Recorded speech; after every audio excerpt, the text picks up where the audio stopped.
মুসলিম উম্মার বা মুসলিম জাহানের একজন জাতির পিতা আছেন, তার নাম কি? মাশাআল্লাহ, ইব্রাহিম আলাইহিস সালাম। ইব্রাহিম আলাইহিস সালামের দুইজন সন্তান, একজন ইসমাইল আলাইহিস সালাম, আরেকজন ইসহাক আলাইহিস সালাম। আলোচনা একটু মন দিয়ে শুনতে হবে, কোনো অংশ যদি মিস করে ফেলেন তাহলে হয়তো বুঝতে পারবেন না পরের অংশটা। আবুল আম্বিয়া ওয়াল মুরসালিন, অর্থাৎ নবীগণের পিতা ইব্রাহিম আলাইহিস সালামের দুইজন সন্তান, একজন সন্তানের নাম ইসমাইল আলাইহিস সালাম, আরেকজনের নাম ইসহাক আলাইহিস সালাম। ইসমাইল আলাইহিস সালাম জন্ম নিয়েছেন হাজেরা আলাইহিস সালামের গর্ভে, আর হাজেরা আলাইহিস সালামকে রেখে আসা হয়েছে কোথায়? মক্কায়। তো এখান থেকে ইসমাইল আলাইহিস সালামের বংশ চলতে চলতে এক পর্যায়ে এই বংশে সর্বশেষ এবং চূড়ান্ত নবী মুহাম্মদ সাল্লাল্লাহু আলাইহি ওয়াসাল্লামের জন্ম হয়। ঠিক আছে, তাহলে আমরা হচ্ছি বনু ইসমাইল। ইসমাইল আলাইহিস সালামের বংশের পুরো সিলসিলায় একজন নবী পাওয়া যায়, তিনি হচ্ছেন আমাদের নবী মুহাম্মদুর রাসূলুল্লাহ সাল্লাল্লাহু আলাইহি ওয়াসাল্লাম। আর আরেকজন সন্তান ইব্রাহিম আলাইহিস সালামের, তার নাম কি? ইসহাক আলাইহিস সালাম। ইসহাক আলাইহিস সালাম জন্মগ্রহণ করেছেন সারা আলাইহিস সালামের গর্ভে। ইসমাইল আলাইহিস সালামের দ্বিতীয় স্ত্রী, আসলে তিনিই প্রথম স্ত্রী ছিলেন, আরেকজন স্ত্রী তো হাজরা আলাইহিস সালাম, তিনি পরবর্তীতে এসেছেন। প্রথমে তিনিই ছিলেন, সারা আলাইহিস সালামই প্রথম স্ত্রী। তো তার গর্ভে জন্ম লাভ করেন ইসহাক আলাইহিস সালাম। তো আমরা বুঝতে পারলাম যে নবীগণের একাধিক স্ত্রী ছিল। পশ্চিমা সভ্যতা আমাদেরকে শিখিয়েছে যে একজন সৎ ব্যক্তির একটাই স্ত্রী থাকতে পারে, একজন চরিত্রবান এবং সৎ ব্যক্তির একজন স্ত্রী থাকতে পারে, যার একাধিক স্ত্রী আছে তার চরিত্র ভালো না। এটা পশ্চিমারা আমাদেরকে শিখিয়েছে, এবং পশ্চিমা গোলক ধাঁধায় যারা নিজেদের দর্শন হারিয়ে ফেলেছে তারাও এই মতাদর্শে বিশ্বাস করে।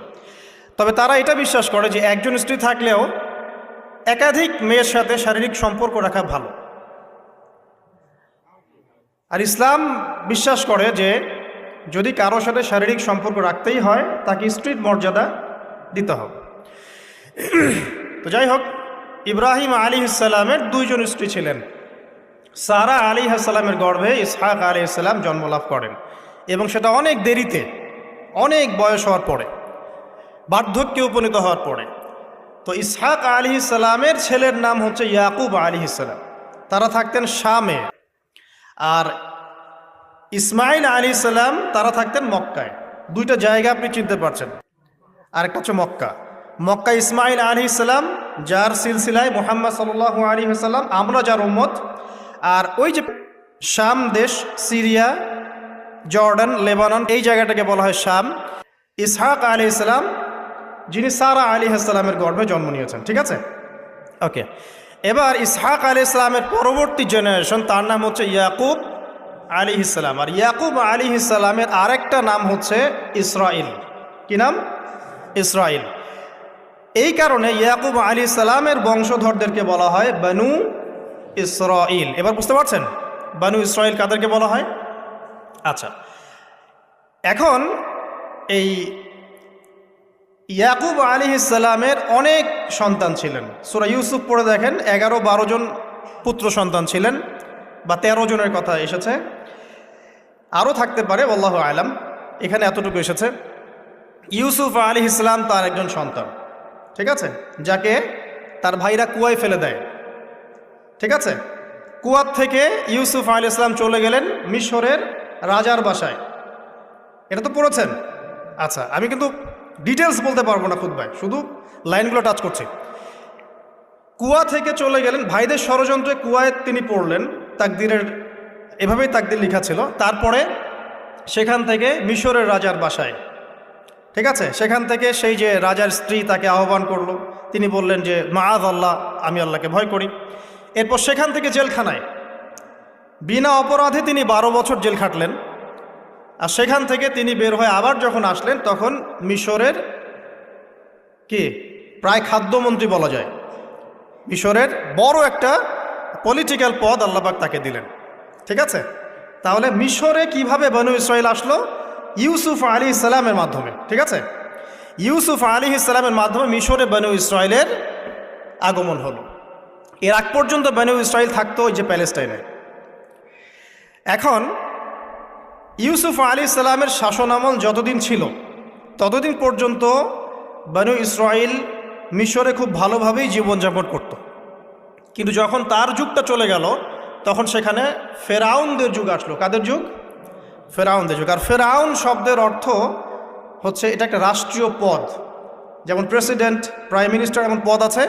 ফেরো বা ফেরাউন এটা হচ্ছে একটা রাষ্ট্রীয় পদের নাম। তো ফেরাউনের আসল নাম হচ্ছে রেমেসিস। কি নাম?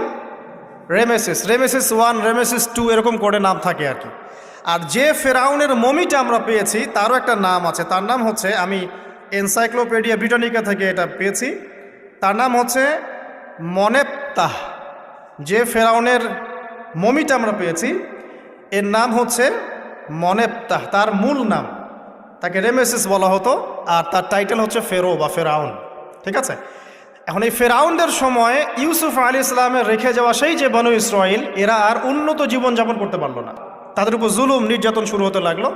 এক পর্যায়ে ফেরাউন তাদেরকে ডিভাইড অ্যান্ড রুলের মতো করে সমাজে নিপীড়িত করতে লাগলো। আর ফেরাউনের অনেক পাপ ছিল, যে পাপটা আমরা আসলে অল্প কথায় ব্যাখ্যা করতে পারবো না। এক কথায় সে নিজেকে আল্লাহ দাবি করেছিল। তারপরে সে সমাজের মধ্যে শিরকের প্রচলন ঘটাতো। সে কন্যা সন্তানদেরকে জীবিত রাখত, পুত্র সন্তানদেরকে হত্যা করে ফেলত। সে সমাজের মানুষদেরকে বিভক্ত করত, দুর্বলের উপর সবলের অত্যাচার চালাত। এবং তার একটা অহংকার ছিল, সেটা হচ্ছে সেনাবাহিনীর অহংকার। সে মনে করতো যে সে ওই সময়কার সুপার পাওয়ার, তাকে কেউ পরাজিত করতে পারবে না। ঠিক এখনকার বিশ্বের পরাশক্তিগুলোর মতোই তার দাম্ভিকতা ছিল আর কি। তো একটা কথা বলে নেই, এই ফেরাউন এবং মূসা আলাইহিস সালাম, এই ফেরাউন যখন বনু ইসরায়েলকে নির্যাতন করতে লাগলো তখন আল্লাহ পাক একজন নবী পাঠালেন, তার নাম কি? মূসা আলাইহিস সালাম। আর মূসা আলাইহিস সালাম আর ফেরাউনকে নিয়ে কোরআনুল কারীমে প্রায় 44টা সূরার মধ্যে কথা আছে। আমি হিসাব করে দেখেছি এবং আমি টুকটাক ঘাটাঘাটি করে দেখেছি যে প্রায় 44টা সূরার মধ্যে 532টা আয়াত আছে মূসা এবং ফেরাউনকে নিয়ে। কথা বুঝতে পারছেন? 532টা। কোরআনের টোটাল আয়াত কত? একদম ভুল উত্তর, 6236। 6000 কত? 236। মতবিরোধ আছে, তবে 6236টা আয়াতের পক্ষে শক্ত দলিল আছে। তো এটাকে পার্সেন্টেজ দিয়ে করবেন, যারা ম্যাথামেটিক্স পারেন তারা তো খুব সহজেই পারবেন। তো পার্সেন্টেজ করলে দেখবেন যে 8.53% আয়াত মূসা এবং ফেরাউনকে নিয়ে। 100%-এর মধ্যে প্রায় 8.5 বা 9% আয়াত কাকে নিয়ে? মূসা এবং ফেরাউনকে নিয়ে। এমনি এমনি তো আল্লাহ পাক এই কাজটা করবেন না নিঃসন্দেহে। এর মধ্যে একটা শিক্ষা বা মেসেজ আছে, সেটা হলো আমাদের জন্যে, উম্মতে মুহাম্মাদির জন্যে যেই সব জাতির মধ্যে সবচেয়ে বেশি শিক্ষা আছে তার মধ্যে সবচেয়ে ইম্পর্টেন্ট হচ্ছে মূসা এবং ফেরাউনের সময়। মূসা এবং ফেরাউন এই ঘটনার মধ্যে যে শিক্ষাগুলো আছে এটা আমাদের জন্য সবচেয়ে বেশি ইম্পর্টেন্ট। এই জন্য এত বেশি আয়াত নাজিল করা হয়েছে। কোরআনের যে কোনো সূরা খুলবেন দেখবেন মূসা আর ফেরাউন, মূসা আর ফেরাউন। কী কারণ? এমনি এমনি নিঃসন্দেহে শেষ জামানে আমরা যারা বাস করব তাদের জন্যে এই ঘটনার মধ্যে বিশাল কিছু শিক্ষা আছে। শিক্ষাগুলো আমরা ইনশাল্লাহ আজকে জানব। তো এখন মূসা আলাইহিস সালাম এই ফেরাউনের যুগে জন্ম লাভ করলেন। তবে ফেরাউনকে জ্যোতিষীরা বলেছিল আগেই যে ওই সামদেশ থেকে একটা আগুন আসছে যে তোমার সিংহাসনকে পুড়িয়ে ফেলবে। এর ফলশ্রুতিতে ফেরাউন যেটা করলো, সমস্ত পুত্র সন্তান যারা হতো এদেরকে তারা জবাই করে হত্যা করত। তো যখন জনগণ বলল যে কাজটা খুব খারাপ, প্রতিবাদ শুরু হলো, তখন 1 বছর গ্যাপ দেওয়া শুরু করলো। 1 বছর মারবে, আরেক বছর রাখবে, আরেক বছর মারবে, আরেক বছর রাখবে। যেই বছর মারলো না সেই বছর জন্ম লাভ করলো মূসা আলাইহিস সালামের ভাই হারুন আলাইহিস সালাম। ঠিক আছে, উনিও কিন্তু নবী ছিলেন। আচ্ছা, আর যে বছর মারার কথা সেই বছর জন্ম লাভ করলেন মূসা আলাইহিস সালাম। এখন আমি খুব শর্ট করে বলছি, অনেক ডিটেলস বলতে গেলে 3টা বেজে যাবে, আজকে আসরও হতে পারে। তো এখন যে বছর মারার কথা সেই বছর জন্মলাভ করলেন মূসা আলাইহিস সালাম। এখন মূসা আলাইহিস সালামের মা কিন্তু তখন খুব শঙ্কিত, ফেরাউন তার সন্তানকে হত্যা করবে। আল্লাহ রাব্বুল আলামিন কোরআনের মধ্যে বলেছেন সূরা কাসাসের মধ্যে, কোন সূরা? সূরা কাসাস। আমি দুইটা সূরার নাম বলছি, আজকে বাসায় গিয়ে পড়বেন। এই দুইটা সূরার মধ্যে সবচেয়ে বেশি হিস্ট্রি আছে মূসা এবং ফেরাউন এই বিষয়টার উপরে। একটা সূরার নাম হচ্ছে সূরা তাহা, এখানে সুন্দর করে ধারাবাহিকভাবে গল্পটা দেওয়া আছে। আরেকটা সূরা হচ্ছে সূরা কাসাস, এই দুটা পড়বেন অর্থসহ। তো মূসা আলাইহিস সালামের মায়ের হৃদয়টা খুব শঙ্কিত ছিল যে তার সন্তানকে হত্যা করে ফেলা হবে। আল্লাহ রাব্বুল আলামিন বলছেন যে আমি তার কলবে ইলহাম করলাম। সুবহানাল্লাহ, আল্লাহ পাক তার মায়ের কলবের মধ্যে ইলহাম, মানে কি? ইলহাম হচ্ছে আল্লাহর পক্ষ থেকে প্রত্যাদেশ না, ওহী না, কিন্তু একটা বুঝ বা একটা নূর, একটা তাজাল্লি, একটা বসিরা ঢেলে দেওয়া। এটা কিন্তু নবুয়ত না, একটা কাজের চেতনা বা দৃঢ়তা আল্লাহর পক্ষ থেকে ঢেলে দেয়া। ঠিক আছে? তো তার মায়ের কলবের মধ্যে আল্লাহ রাব্বুল আলামিন ইলহাম করলেন যে তুমি তোমার সন্তানটাকে সিন্দুকের মধ্যে ভরে ভাসিয়ে দাও নীল নদে। এখন তার মায়ের কলব, তার মায়ের হৃদয় ছটফট করতে লাগলো, কারণ কোনো মাই তো চাইবে না তার সন্তানকে এভাবে ভাসিয়ে দিতে। আল্লাহ পাক বলছেন যদি না আমি তার হৃদয়টাকে শক্ত করতাম তাহলে সে বিচলিত হয়ে পড়ত। আল্লাহ পাক তার হৃদয়টাকে শক্ত করলেন, সে বিচলিত হলো না, সন্তানকে ভাসিয়ে দিল। এবার সন্তান ভাসতে ভাসতে ভাসতে কোথায় যাচ্ছে? যেখানে ফেরাউনের স্ত্রী গোসল করছে। কথা কি বুঝতে পারছেন? খুব চমৎকার হিস্ট্রি কিন্তু গল্পটা। এবং গল্প মানে এখানে আসলে গাল গল্প না, এগুলো সত্য ঘটনা। এক একটা বর্ণ তেমন সত্য যেমন সূর্য পূর্ব দিক থেকে ওঠে এবং পশ্চিমে ডোবে, এটা যেমন সত্য, এর এক একটা বর্ণ সত্য, এগুলো কোনো গাল গল্প নয়। এবার ফেরাউনের স্ত্রী আসিয়া সে সিন্দুক পেয়েছে। মূসা আলাইহিস সালামকে আল্লাহ পাক বলছেন যে আমি মূসা আলাইহিস সালামের চেহারার মধ্যে মোহাব্বত বা ভালোবাসা ঢেলে দিয়েছিলাম। তার চেহারা যেই দেখতো তাকে ভালোবাসত, বুঝছেন? ভালোবাসা ঢেলে দিয়েছেন। এবার ফেরাউনের স্ত্রী আসিয়া, এখানে আসিয়া নন, অন্য একজন স্ত্রী হয়তো, তিনি বলছেন যে ফেরাউনকে বলছে যে একে আমরা আমাদের কাছে রেখে দিই, হয়তোবা সে আমাদের উপকারে আসবে, অথবা তাকে আমরা সন্তান হিসেবে গ্রহণ করতে পারি। লা তাকতুলুহু, তাকে হত্যা করো না। আসা আন ইয়ানফা'না আও নাত্তাখিযাহু ওয়ালাদা, এরকম করে আল্লাহ পাক বলেছেন কোরআনে। তো ফেরাউন তার স্ত্রীর কথা শুনলো এবং তাকে না হত্যা করে রেখে দিল। আর আল্লাহ রাব্বুল আলামিনের কি কৌশল! ওয়া মাকারুল্লাহ, যেই মূসাকে হত্যা করার জন্যে বছরের পর বছর হাজার হাজার শিশুকে হত্যা করা হয়েছে, সংখ্যাটা লাখ লাখও হতে পারে, সেই মূসা আলাইহিস সালামকে আল্লাহ পাক ফেরাউনের ঘরেই লালন পালন করতে লাগলেন। চিন্তা করলেন? এবার মূসা আলাইহিস সালাম যখন যুবক হলেন, আমি সংক্ষিপ্ত করছি, যখন যুবক হলেন তখন একদিন দেখলেন যে রাস্তায় দুজন ব্যক্তি ঝগড়া করছে। সূরা কসসের মধ্যে আছে, ফাইটিং, স্ট্রিট ফাইট। তো একজন ব্যক্তি হচ্ছেন বনু ইসরাইলের, আরেকজন হচ্ছে ফেরাউনের সেনাবাহিনীর। এখন মূসা আলাইহিস সালাম কার পক্ষ নেবেন? তিনি বনু ইসরাইলের পক্ষ নিলেন। তিনি গিয়ে তাকে বাঁচানোর চেষ্টা করলেন এবং শুধু একটা ঘুষি দিয়েছেন, ফাওয়াকাযাহু, একটা ঘুষি, ফাকাদা আলাইহি, এবং এই একটা ঘুষিতেই সেই ব্যক্তি ডেড।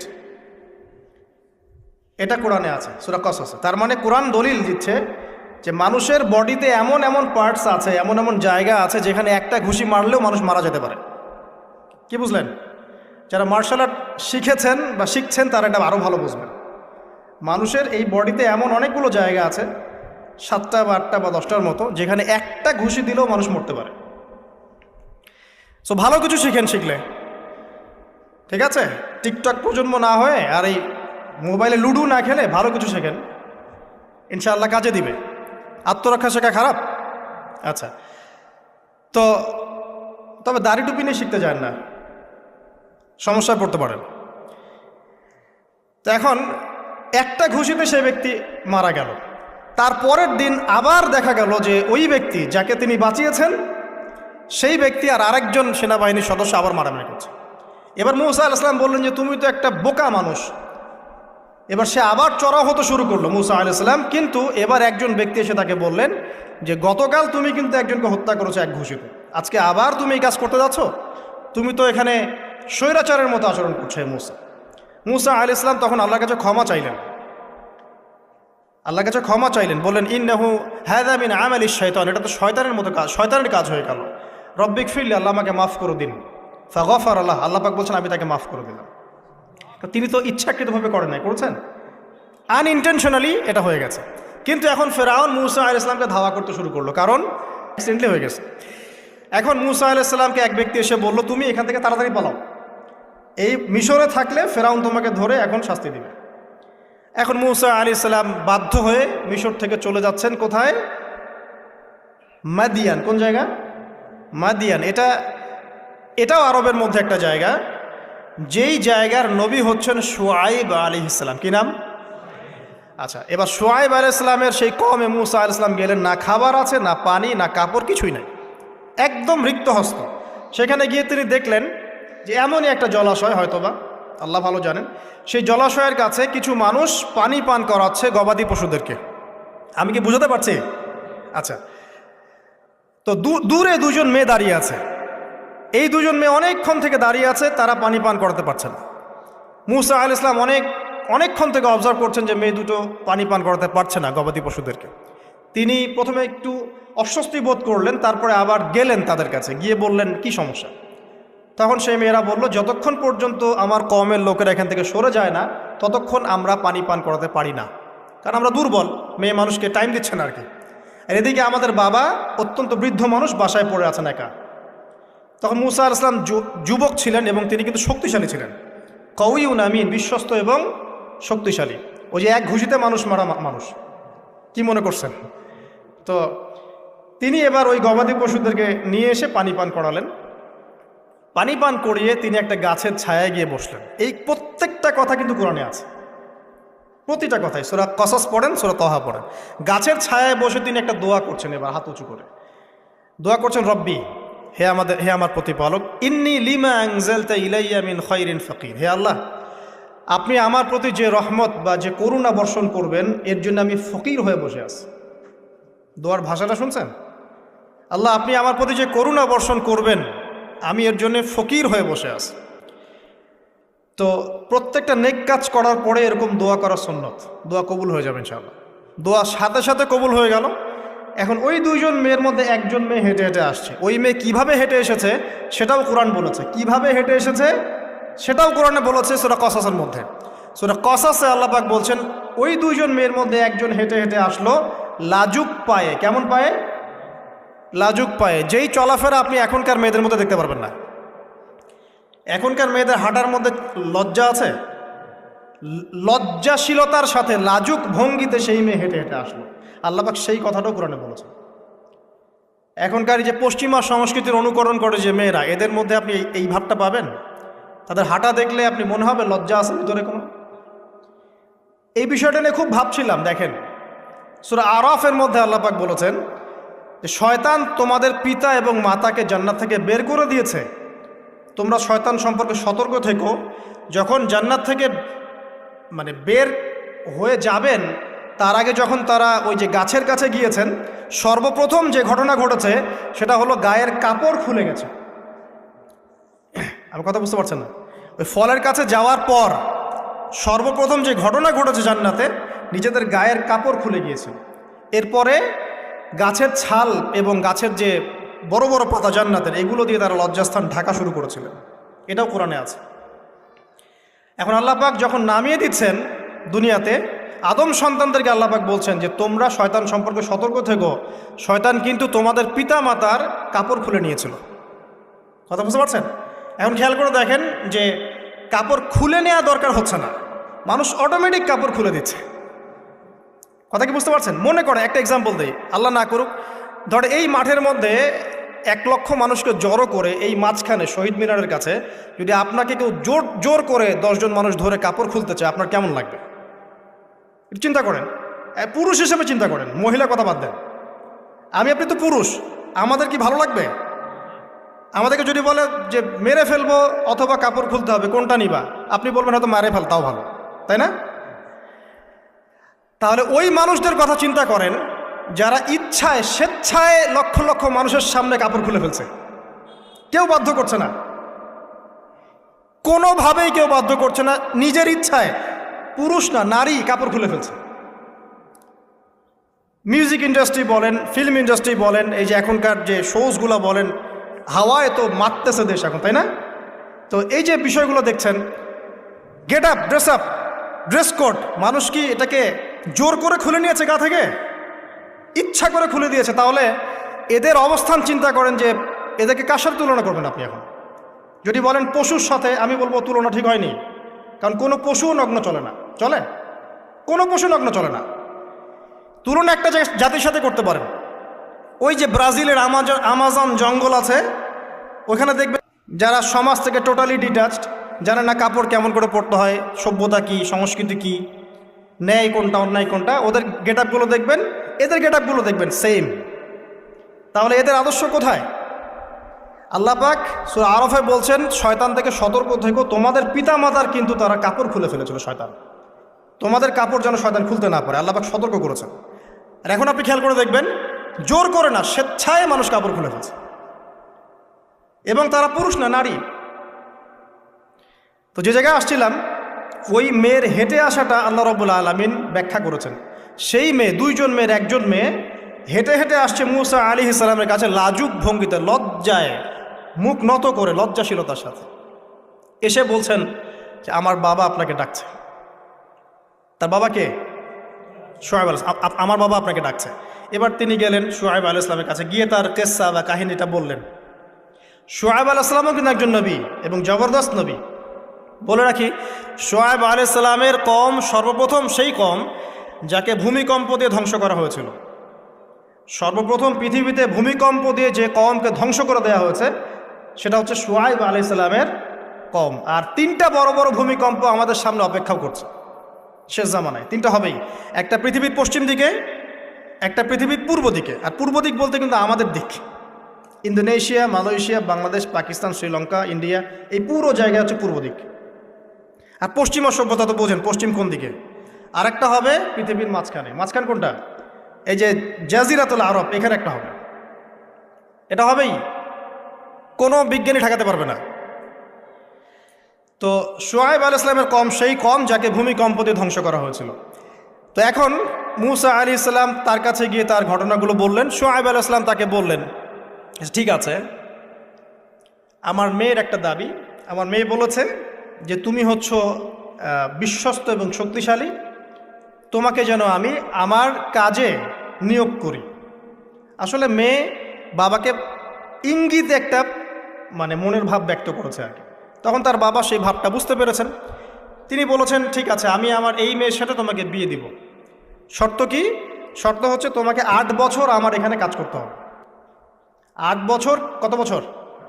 8 বছর কাজ করার বিনিময়ে আমি তোমাকে আমার মেয়ের সাথে বিয়ে দিচ্ছি। আর যদি তুমি চাও তাহলে 10 বছর পূর্ণ করতে পারো। ঠিক আছে?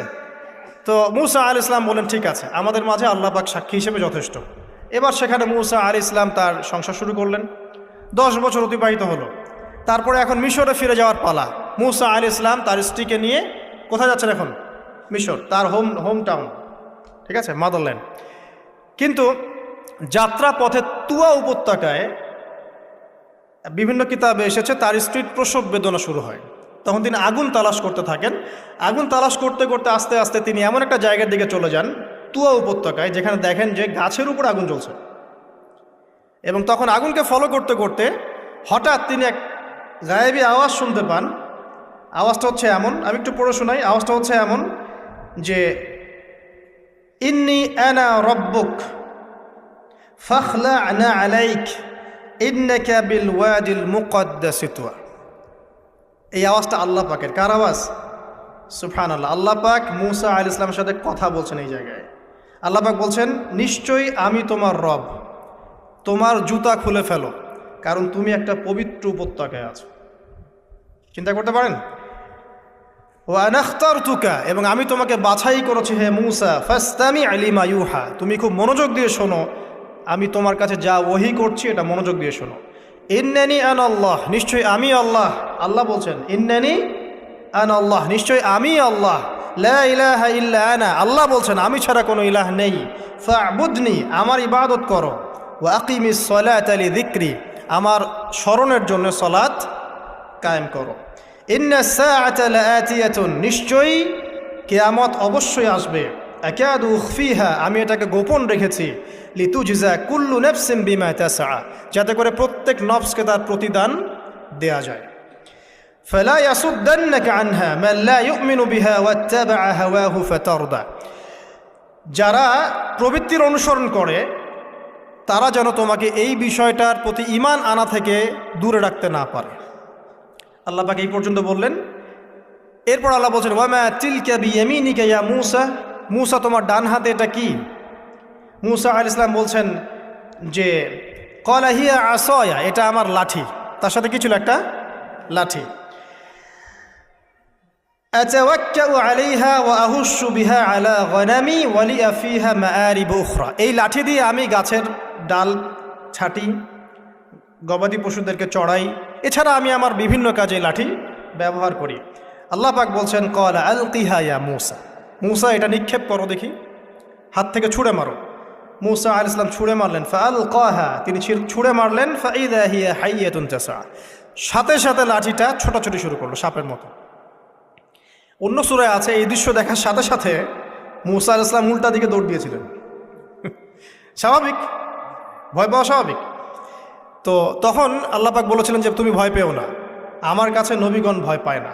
ঠিক আছে, অন্য সূরা এগুলো আছে, আমি শর্ট করে বলছি। এরপরে আল্লাহ পাক বললেন ক্বালা খুযহা ওয়া লা তাখাফ, তুমি এটাকে ধরো, এটাকে ভয় পেও না। সানুঈদুহা সিরাতাহাল উলা, তুমি ধরা মাত্রই সেটা আবার লাঠিতে রূপান্তরিত হবে। আরেকটা কাজ করো, ওয়াদমুম ইয়াদাকা ইলা জানাহিক, তোমার হাতটাকে বগলের নিচে নিয়ে যাও। তাখরুজ বাইদা মিন গায়রি সু, এটাকে বের করো, তারপর দেখবে এটা স্বচ্ছ আলো প্রদান করবে। সুবহানাল্লাহ, বগলের মধ্যে হাত নিয়ে আসো, হাতটাকে বের করো, দেখবে হাত থেকে স্বচ্ছ আলো বের হবে। এই দুইটা মুজিজা আল্লাহ পাক তাকে দিলেন। আয়াতুল উখরা, এটা আরেকটা নিদর্শন। তো এখানে কি হলো? মূসা আলাইহিস সালাম নবুয়ত পেলেন। Shortcut key? মূসা আলাইহিস সালাম কি পেলেন? নবুয়ত পেলেন।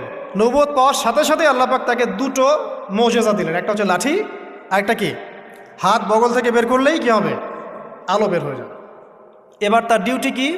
আল্লাহ পাক ডিউটি দিচ্ছেন তাকে যে ইযহাব ইলা ফিরআউন ইন্নাহু তাগা, এবার তোমার কাজ হচ্ছে তুমি ফেরাউনের কাছে যাবে, কারণ ফেরাউন সীমা লঙ্ঘন করেছে। তখন মূসা আলাইহিস সালাম বললেন রব্বি ইশরাহ লি সদরি, আল্লাহ আমার বক্ষটাকে প্রশস্ত করে দিন। মানে আমার তো সেখানে যাওয়ার সাহস হচ্ছে না, আমি তো সেখানে ওদের দৃষ্টিতে একজন খুনের আসামি, ওদের দৃষ্টিতে ওরা তো আমাকে পেলে হত্যা করে ফেলবে। আল্লাহ পাক বলছেন কেল্লা, কখনো না, তারা তোমাকে হত্যা করতে পারবে না। তখন তিনি দোয়া করছেন আল্লাহ আমার হৃদয়টাকে প্রশস্ত করে দিন, ওয়া ইয়াসসির লি আমরি, আমার কাজকে সহজ করে দিন। ওয়াহলুল উকদাতাম মিন লিসানি, আমার লিসান, আমার জিহ্বায় জড়তা আছে আল্লাহ, এটাকে দূর করে দিন। ইয়াফকাহু কওলি, যাতে মানুষ আমার কথা বুঝতে পারে। এই দোয়া করলেন, কবুল হয়ে গেল। এবং আরও দোয়া করলেন যে ওয়াজআলি ওয়াজিরাম মিন আহলি, আমার পরিবারের মধ্য থেকে একজন ওজির দেন। ওজির মানে সহায়ক, যেটা হচ্ছেন হারুন আলাইহিস সালাম, যাতে করে আমরা কি করতে পারি? বেশি বেশি আমরা জিকির করতে পারি এবং আমাদের কাজ সহজ হয়। আল্লাহ রাব্বুল আলামিন তার ভাই হারুন আলাইহিস সালামকেও নবুয়ত দান করলেন, দুজন মিলে। এখন আল্লাহ পাক বলছেন ইযহাবা ইলা ফিরআউন, তোমরা দুজন ফিরআউনের কাছে যাও। ইন্নাহু তাগা, সে সীমা লঙ্ঘন করেছে। তবে ফাকুলা লাহু কাওলাল লাইয়িনা, তার সাথে নরম সুরে কথা বলো। লাআল্লাহু ইয়াতাযাক্কারু আও ইয়াখশা, হয়তোবা সে উপদেশ গ্রহণ করবে অথবা আল্লাহকে ভয় করতে পারে। তো ডিউটি দেয়া হলো যে তোমাদের কাজ এখন এটা, এবং তোমাদের ভয় পাওয়ার কোনো কারণ নাই, সে তোমাদের কোনো ক্ষতি করতে পারবে না।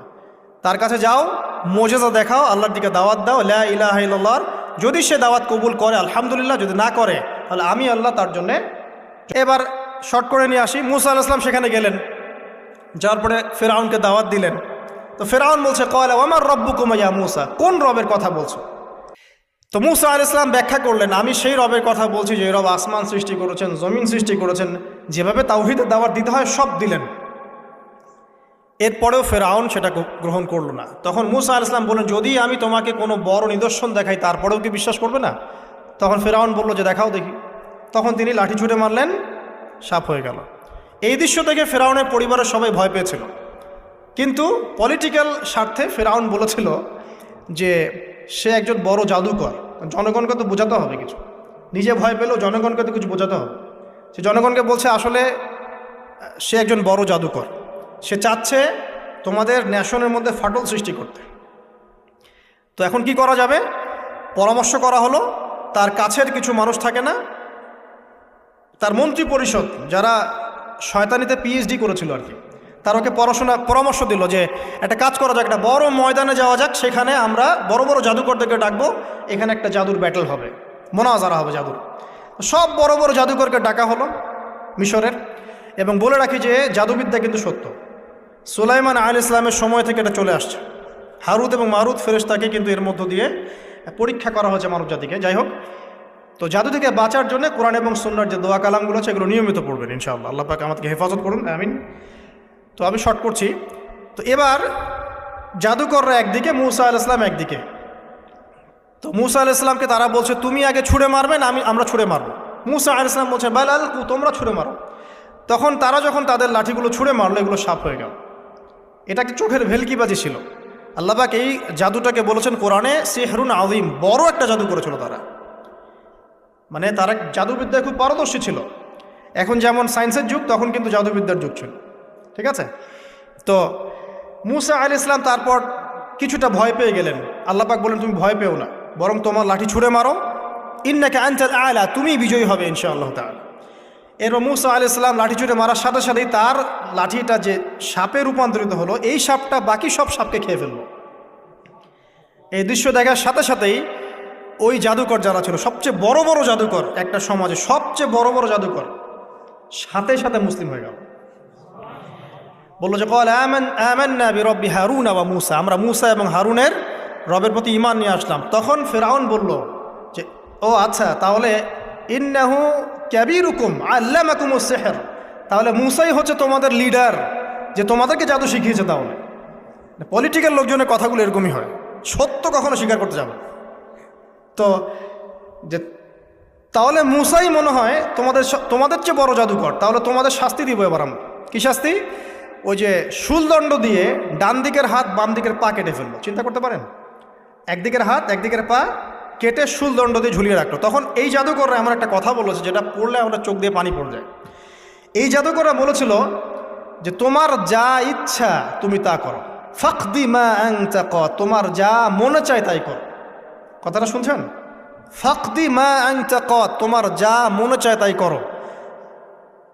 কিন্তু আমরা ইন্না আমান্না বিরব্বি হারুন ওয়া মূসা, আমরা মূসা এবং হারুনের রবের প্রতি ঈমান এনেছি। আশা করা যায় যে আমরা এই ঈমান আনার ফলে সারা জীবন জাদুবিদ্যা চর্চা করে যে পাপ করেছি, আল্লাহ পাক সব পাপ মাফ করে দিবেন ইনশাআল্লাহ। দেখেন, একটা সেজদা না করেও তারা জান্নাতে চলে গেল। দেখলেন, তারা কিন্তু নামাজ পড়তে পারে নাই, সুযোগ হয়নি, রোজা রাখতে পারে নাই, জাকাত দিতে পারে নাই, শুধু খালেস ঈমান যে না আল্লাহকে চিনেছি, আল্লাহ ছাড়া কোনো ইলাহ নাই, আল্লাহ ছাড়া কাউকে পরোয়া করি না, আল্লাহই সব কিছু। তারপরে তাদেরকে ফাঁসি দেওয়া হলো, হাত পা কেটে ফেলা হলো, জান্নাত। এই ঘটনাটা পড়বে তহার মধ্যে আছে। যাই হোক, এখন এভাবে যখন মূসা আলাইহিস সালামকে পরাজিত করতে পারলো না, মূসা আলাইহিস সালাম তাদেরকে সময় দিলেন, তওবা করে ফিরে আসো, আল্লাহ পাক মাফ করে দিবেন। কিন্তু ফেরাউন এবং তার দলবল এগুলো সহ্য করলো না, বরং ফেরাউন টিটকারি করছিল, এই হামান তুমি আছো? হামান বলছে হ্যাঁ আছি, আমার জন্য একটা বড় প্রাসাদ নির্মাণ করো, ইট পোড়াও, আমার জন্য উঁচু প্রাসাদ তৈরি করো, যাতে আমি উকি মেরে দেখতে পারি মূসার রব কোথায় আছে। কথা বুঝতে পারছেন? আমার কাছে মনে হয় হয়তোবা, আল্লাহু আ'লাম, হয়তোবা এই আয়াতটা মিশরের পিরামিডের দিকে ইঙ্গিত করছে, হয়তোবা, আমি জানি না সঠিক, আমি মানে 100% নিশ্চিতভাবে বলতে পারবো না, কিন্তু আমার কাছে মনে হয় হয়তোবা এটা সেই সময়কারই ঘটনা, যে হামান ইট পোড়াতে থাকো, ইট এবং পাথর পোড়াও, উঁচু একদম সর্বোচ্চ কিছু তৈরি করো, প্রাসাদ তৈরি করো, যাতে করে আমি তার উপরে উঠে মূসার ইলাহকে দেখতে পারি। এটা কার কথা ছিল? ফেরাউনের। এটা করাও হয়েছে। এরপরে 9টা আযাব আল্লাহ পাক দিয়েছেন। কয়টা?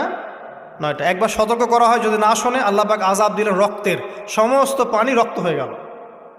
এবার ফেরাউন এবং তার লোকজন এসে বলে আমরা তওবা করব, মূসা তুমি দোয়া করো আল্লাহর কাছে, আল্লাহ যেন সরিয়ে দেয়।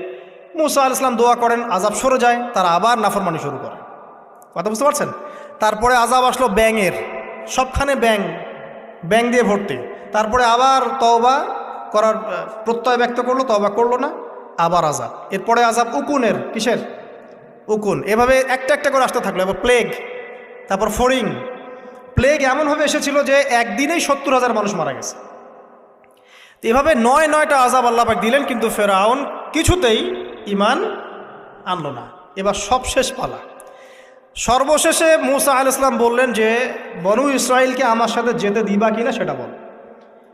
তো এখন যেহেতু অনেক মানুষ মারা যাচ্ছে প্লেগে, সবশেষে গিয়ে মূসা আলাইহিস সালামের কাছে ফেরাউন এবং তার এই যে হামান, কারুন, যারা ছিল, এরা নমনীয় হলো এবং বলল, ঠিক আছে, তোমরা বনু ইসরাইলকে নিয়ে এখান থেকে বের হয়ে যাও, মিশরে আমরা আর কোনো আপদ চাই না, তোমরা চলে যাও এখান থেকে।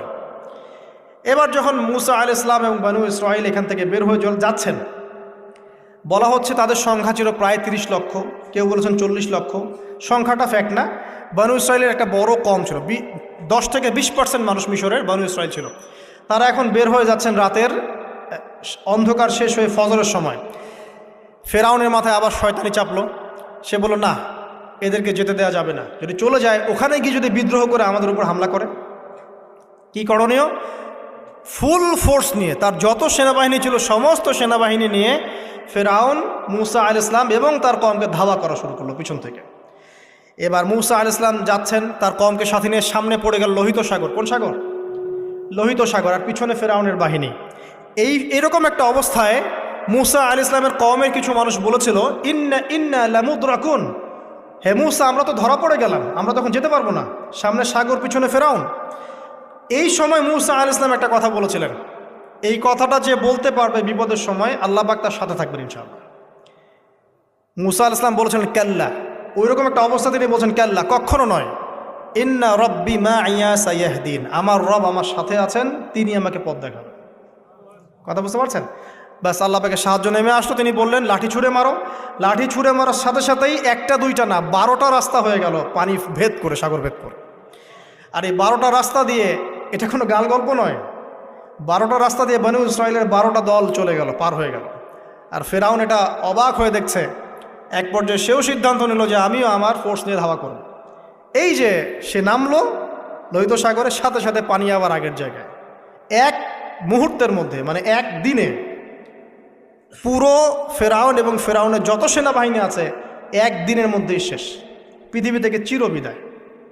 আল্লাহ পাক এত চমৎকার করে কথাটা বলেছেন, কাম তারাকু মিন জান্নাতি ওয়া উয়ুন, তারা কতই না বড় বড় জান্নাত, মানে বাগান এবং প্রস্রবণ পার হয়ে চলে গেল। বা কুনুজি ওয়া মাকামিন কারীম, কত সুন্দর সুন্দর জায়গা তারা ছেড়ে দিয়ে চলে গেল। এবং তারা ধাওয়া করতে লাগলো ফেরাউন মূসার বাহিনীকে। যখন তারা ডুবে গেল, ফামা বাকাত আলাইহিমুস সামা ওয়াল আরদ, তাদের জন্য আসমান এবং জমিনের কোনো সৃষ্টি এক ফোঁটা চোখের পানিও ফেলে নাই। এটা আপনি সূরা দুখানের মধ্যে পাবেন, আরও বিস্তারিত আছে। তো এই যে ঘটনাটা ঘটেছে, এই ঘটনাটা ঘটেছে মুহররম মাসের 10 তারিখে। কয় তারিখে? এই হচ্ছে সেই ঘটনা যার স্মরণে আমরা মুহররম মাসের 10 তারিখে সওম রাখি। কথা কি বুঝতে পারছেন? এটাই সেই ঘটনা, যেই ঘটনার ফলশ্রুতিতে এটাকে স্মরণীয় করে রাখতে আল্লাহ পাক কিয়ামত পর্যন্ত এই আশুরার সওমটাকে রেখে দিয়েছে। এটা ইহুদিরাও রেখেছে, ইসলাম আসার পূর্বে, মানে নবী সাল্লাল্লাহু আলাইহি ওয়াসাল্লামের শরীয়ত আসার পূর্বেও আগের জাতিরাও এটাকে রেখেছিল। নবী সাল্লাল্লাহু আলাইহি ওয়াসাল্লাম এই সওমটাকে রেখেছেন, মুহররম মাসের এই 10 তারিখের সওমটা। এবং তিনি বলেছেন যে আমি আশা করি এই সওম রাখার ফলে 1 বছরের গুনাহ আল্লাহ পাক মাফ করে দেবেন। এবং একজন সাহাবী এসে জিজ্ঞাসা করছিলেন যে কোন মাসের রোজা রমাজান মাসের পরে সর্বোত্তম। নবী সাল্লাল্লাহু আলাইহি ওয়াসাল্লাম বলছেন রমাজান মাসের পর সর্বোত্তম সওম হচ্ছে মুহররম মাসের সওম। 3-4টা বিষয় নবী সাল্লাল্লাহু আলাইহি ওয়াসাল্লাম কখনো ছাড়তেন না। ফজরের আগে 2 রাকাত সুন্নাত, মাসের 3 দিন রোজা রাখা, আইয়ামে বীজের, তারপরে আপনার আরাফার সওম এবং এই যে মুহররম মাসের সওম। এই সওমগুলো নবী সাল্লাল্লাহু আলাইহি ওয়াসাল্লাম কখনো ছাড়তেন না। আরও এসেছে একটা বর্ণনা, আমি এটা পেয়েছি ফয়জুল কালামের মধ্যে, যে আশুরার সওম রাখার পাশাপাশি ওই দিন যদি আপনি পরিবার বর্গের উপর খরচ করেন, ইনশাআল্লাহ আপনাকে সারা বছর আল্লাহর পক্ষ থেকে রিজিকের প্রশস্ততা দেওয়া হবে, এর প্রতি আপনি খরচ করতে পারেন। এখন এই যে ঘটনা দেখেন, এই ঘটনার মূল পিছনে গল্প কি? জালেমের ধ্বংস, মাজলুমের মুক্তি, তাই তো? জালেমের ধ্বংস, মাজলুমের মুক্তি, এটাকে স্মরণীয় করে রাখার জন্যে আল্লাহ রাব্বুল আলামিন এই আশুরার সওমটাকে রেখেছেন। নবী সাল্লাল্লাহু আলাইহি ওয়াসাল্লাম বলেছেন যে একদিন রাখে, 10 তারিখে সম রাখে। আমি যদি বেঁচে থাকি ইনশাআল্লাহ আগামী বছর 9 তারিখ বা তার পরে, একদিন আগে বা একদিন পরে আমি সম রাখবো। কোনো বর্ণনা এসেছে একদিন আগে 9 তারিখে সম রাখবো। তো আমরা দুটো রাখার চেষ্টা করবো। কয়টা? দুটো, হয় 9-10 অথবা 10-11 ইনশাআল্লাহ। আশা করো যে 1 বছরের গোনা আল্লাহ পাক মাফ করে দেবেন ইনশাআল্লাহু তাআলা। আর বেশি বেশি মুহররম মাসে সম রাখতে পারেন, ইস্তেগফার করতে পারেন, তাসবিহ তাহলিল করতে পারেন। এবং এই মাসে যে ঘটনাটা ঘটেছে আপনার মুসা আলাইহিস সালাম এবং ফেরাউনের, এই ঘটনাটাকে চর্চা করবেন, এটাকে প্রচার করবেন, প্রসার করবেন, এর মধ্যে থেকে শিক্ষাগুলোকে নিজের জীবনে বাস্তবায়ন করার চেষ্টা করবেন ইনশাআল্লাহ তাআলা। আল্লাহ পাক সবাইকে তৌফিক দান করুন, আমিন। শেষ করার আগে আমি এই কনক্লুসিভ জায়গাটাতে যাচ্ছি। দেখেন, এরপরেও কিন্তু বনু ইসরাইল শুধরে যায় নাই। তারা চোখের সামনে দেখলো যে ফেরাউন ডুবে মরল, তারা পার হয়ে গেল। ঠিক পার হয়ে যাওয়ার পরেই অল্প কয়েকদিনের ব্যবধানেই তারা বাছুর পূজা শুরু করেছিল। কি পূজা? সামেরি নামক একজন ব্যক্তি সোনা দিয়ে একটা মানে গরুর মূর্তি করেছিল, এই মূর্তি পূজা তারা শুরু করেছে এই মুক্তির মাত্র কয়েকদিন পরে। এটা সেই বনু ইসরাইল। তারপরে যখন মুসা আলাইহিস সালাম তাদেরকে রেখে গিয়েছেন তুর পাহাড়ে আল্লাহর সাথে একান্ত সাক্ষাতের জন্য, কথাবার্তা বলার জন্য, তাওরাত আনার জন্য, এই 40 দিনের ব্যবধানেই তারা আবার শিরক করা শুরু করেছে।